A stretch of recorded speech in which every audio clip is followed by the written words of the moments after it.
এ হচ্ছে ডাকেশ্বরী মন্দির।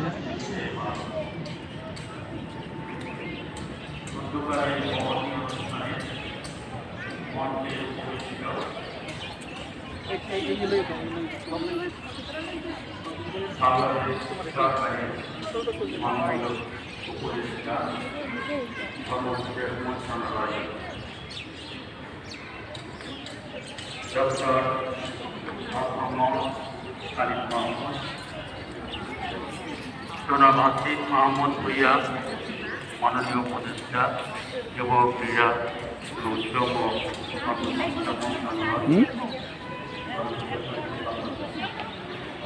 এছাড়াও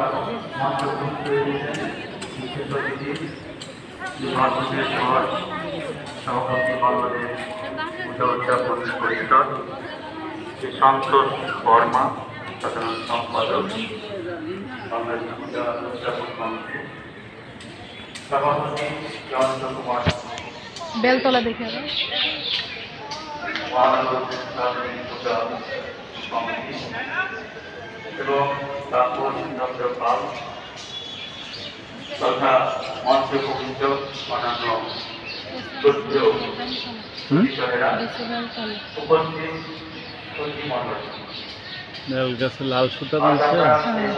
লাল সুতা বান্ধা যে মনের আশা পূরণ হয়ে যাবে। সম্প্রদায়ের আদর্শ ভগবান শ্রীকৃষ্ণের জন্মতিথি উদযাপন করছে। আর আমরা জানি যে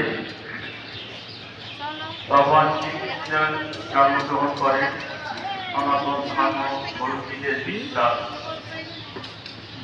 মানবিক শক্তি যখন ন্যায় নীতি সত্য অস্তিত্বকে দান করতে উদ্যত হয়েছিল, তখনই সেই শক্তিকে দমন করে মানব জাতির কল্যাণ ও ন্যায় নীতি জন্য মহামানব ভগবান আবির্ভূত হয়েছিল।